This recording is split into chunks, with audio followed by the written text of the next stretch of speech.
If this is your first time on the channel and you want to know everything there is to know about living in Redondo Beach, California and the surrounding South Bay area, then hit subscribe so you can stay current in what's happening in Redondo Beach. My name is David Coe. I have lived in Redondo Beach for over 30 years and been a realtor for the last 20. Myself and my team at the Coe Real Estate Group, we love to help people navigate the move here to Redondo Beach. And whether that's 9 days or 900 days away for you, we would love to be connected with you. All of our contact info is in the description, and we'd be happy to help you make a smooth move to Redondo Beach or the South Bay area. Hey everyone, David Coe, the Coe Real Estate Group. Hey, we talk all about living life here in the South Bay, and one of the questions we get asked all the time are for some people that are trying to decide whether they want to stay in their home that they may have been in for a long period of time, or do they want to maybe look at an assisted living or some other kind of living situation. So to answer that question, I brought in my good friend Kurt Davis here, who happens to be an expert on this subject. Kurt, thank you so much. Why don't you introduce yourself to everyone here? Yeah, well, thanks so much for having me, David. It's a pleasure to be here and talk to your audience.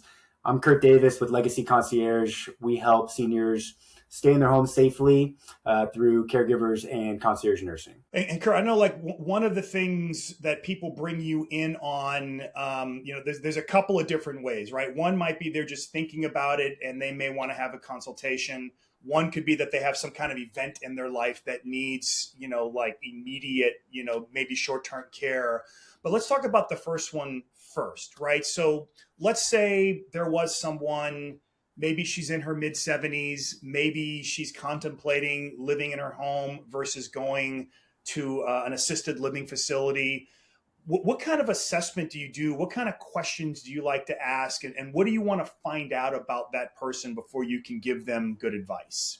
Yeah, it's really good question, David. I think everybody's going to have their unique perspective, unique needs, and what they want. So I think the first thing you're really trying to do is what's the most important thing to that individual, right? Because what's important to you might be different than me, and really kind of looking at that and making a tailor-made plan for that individual based on what they're looking for. So let's assume they say they want to stay in the home.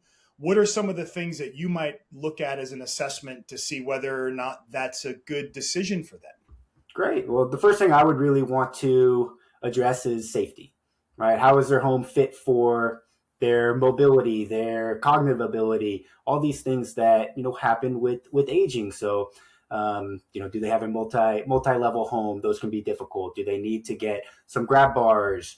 Are there, difficulty getting the showers? Is there risk for falls and events, which, really can have a lasting impact on somebody's aging? So just really looking at those safety, what you can do to make the place safer so they can age in place.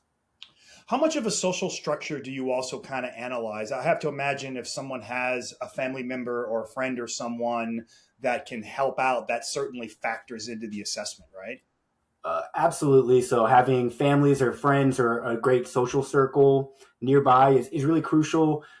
One, for help if you are starting to lose your independence a little bit, but two, just for your social stimulation and your cognitive ability, it's really good to stay active and to be engaging with people. So having a close circle of families or friends nearby and someone that you can interact with often is such a huge safety net. And people that maybe don't have that or don't want to have that kind of profession or that kind of relationship with their family where they're caring for them, then we can add our services to come in and help on that more professional caregiving side.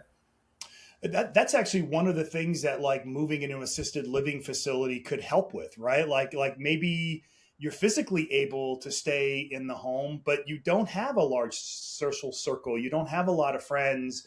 Sometimes maybe moving in on the earlier side might make sense because you can take advantage of some of the social offerings that they have at some of these facilities.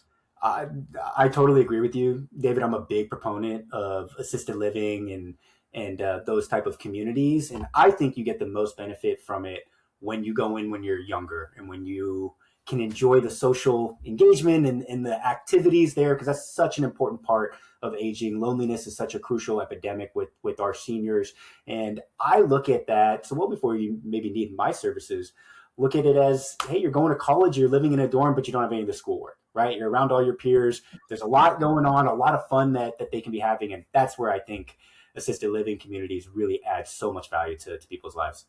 I was going to make a joke that you have none of the homework and none of the kegs, but I don't know. Maybe they do have kegs. I They mean, have happy hours. They have happy right? hours. Oh, yeah. I've heard some crazy stories about what happens in those facilities. So It's fun. It can be fun. that's right.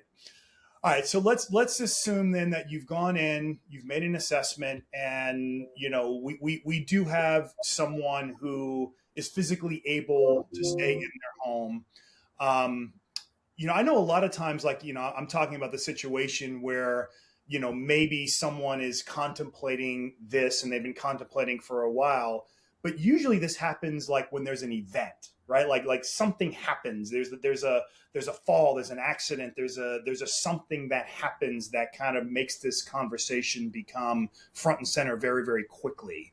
I mean, in those situations, people are a little more stressed, I would assume. Like, how do you handle that situation with them?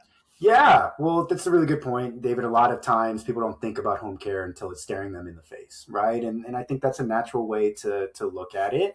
But it's something you can plan for, just like you plan with your financial situation and just trust in estates. You're planning for all these things.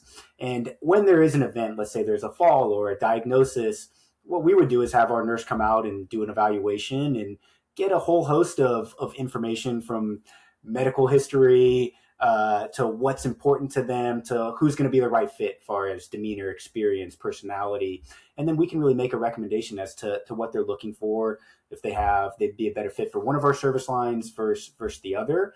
But you're really trying to individualize that care plan for those people, and making sure that they're comfortable with the person coming to the home, because it's a big thing to have somebody come into your house. And do you? I assume you have levels of care that are always from someone who is not a nurse coming in a few times a week, all the way to probably people that need 24/7 kind of nursing care.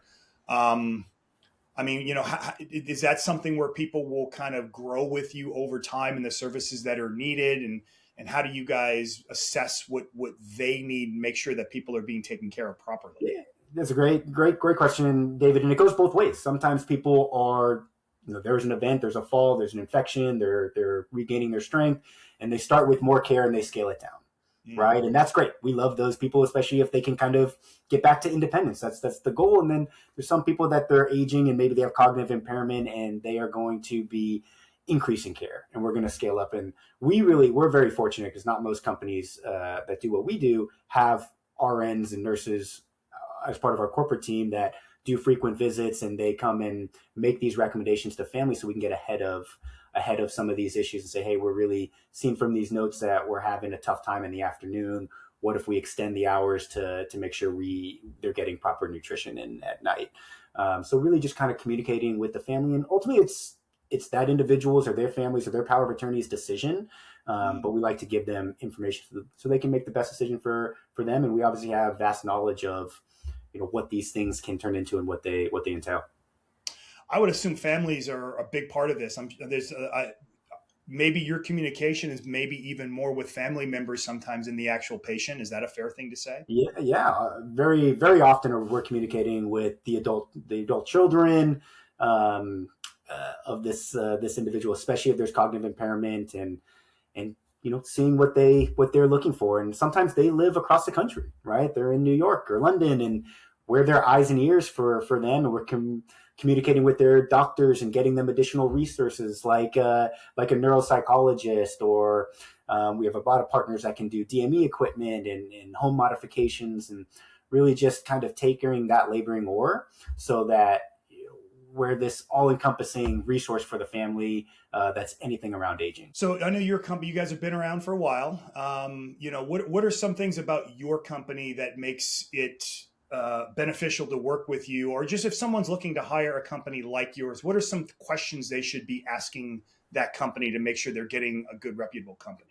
You always want to have a company that's licensed with the state, that's bonded, insured, covered under workers' compensation. I can't really stress that enough, because if you hired somebody, my neighbor's friend, does this, and she'll come in and I'll pay her under the table, okay, well, now you're starting a home care company in the state of California. We're responsible for any kind of workers' compensation claim, payroll taxes, all these things that you're exposing yourself to quite a bit.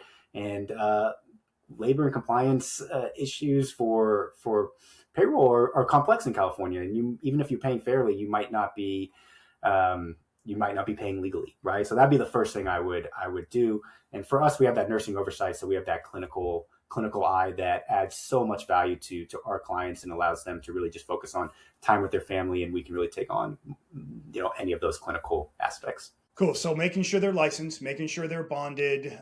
What are some other questions people might want to be asking about?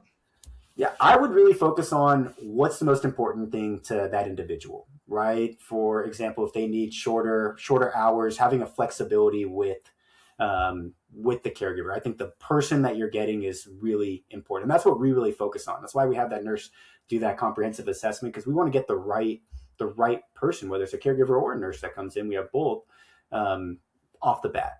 Right. So really kind of focusing on, okay, this is the type of person I'm looking at. These are the skills that I want. This is the experience. And hey, if we find the right person, and we can be flexible around the days and time, let's work around that person's schedule. And if you're looking at not a full-time schedule, you have to be understanding of the person in the working position, right? If that person is going to work 4 or 5 hours every 3 days with you, 3 days a week, and then they offer an opportunity to work 12 hours 5 days a week with somebody else, you can't necessarily blame them if they make that switch. And there's a huge problem with continuity in this industry, and we have our ways that we really combat that. We pay really well. We have these conversations up front. But that is something where I would really try to have the best person and make sure you can have good continuity. Well, that's awesome. Hey, Kurt, man, I really appreciate you coming on and sharing this information. And you're a new dad. I mean, you're an old dad, but with a new baby. So I appreciate you carving some time out to talk to us today with your growing household. Yeah, we just had number 2, so I appreciate it. I've been picking David's brain for how to be a good parent. Absolutely, anytime. All right, Kurt. Well, hey, thank you so much. For anyone out there that wants more information on Kurt and his company, we're going to have the information link below. I hope you found this helpful. If you are in this position where you are trying to contemplate whether or not you can stay at home or whether you should be looking, to another living environment, feel free to reach out to myself or to Kurt, and we'd love to give you some advice on what you should be doing. So this is David Coe with the Coe Real Estate Group. I hope you found this video helpful. And if you did, hit the subscribe button down below. We're always generating great content about living life in the South Bay. So we hope you enjoyed this video, and we hope you'll come back to enjoy more. Thanks so much.